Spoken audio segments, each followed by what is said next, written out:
What if the only way to win a war was to trust the worst men imaginable? Not trained heroes, not decorated soldiers, but criminals, outsiders, men with nothing to lose. The Dirty Dozen isn't just a war film.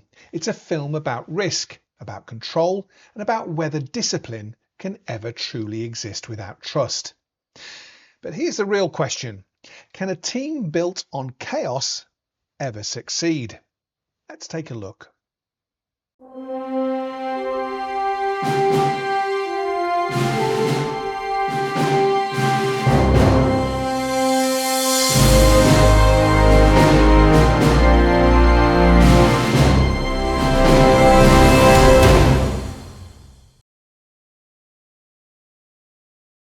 Set during World War II, the film follows Major John Reisman, tasked with leading an unconventional unit. 12 military prisoners, each facing serious charges, are given a choice. Take part in a dangerous mission behind enemy lines, or face long sentences, or worse. The objective is clear. Target a high-ranking group of German officers. But the challenge isn't just the mission, it's the men. Undisciplined, unpredictable, and deeply distrustful of authority.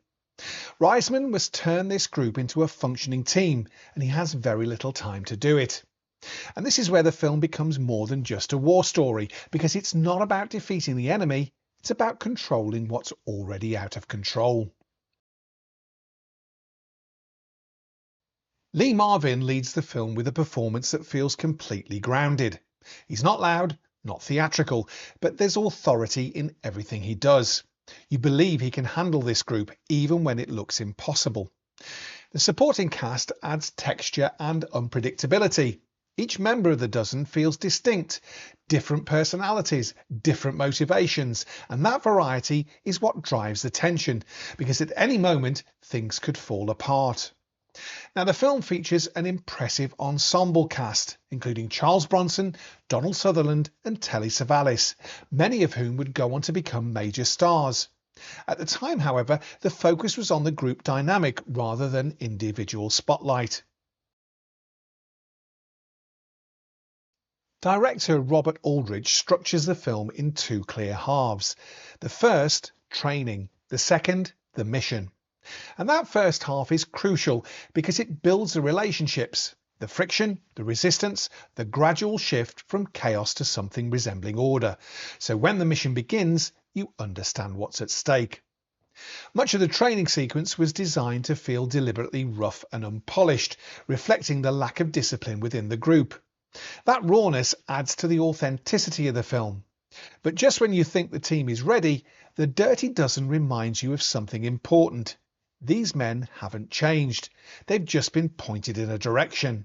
When the operation begins, the film shifts tone. What was once structured becomes unpredictable. Plans are tested, pressure builds, and the reality of the situation becomes clear. This isn't a clean mission, it's messy, dangerous, and far from certain. And that's what gives it impact, because success doesn't feel guaranteed, it feels earned. The film's final sequence was notable for its intensity at the time, pushing the boundaries of what audiences expected from a war film. That willingness to take risks helped define the lasting reputation. The Dirty Dozen became one of the most influential war films of its era, not because it followed the rules, but because it broke them. It introduced the idea that heroes don't always come in traditional forms, and that sometimes the most effective team is the least expected. And by the time the mission is over, you're left with a question that goes beyond the film. Was this success, or something far more complicated? This is a film that works because it understands its characters. It doesn't simplify them. It doesn't redeem them. It simply places them in a situation and lets the story unfold. And that honesty is what gives the film its strength. If you've never seen The Dirty Dozen, it's essential viewing, especially if you enjoy war films that challenge expectations.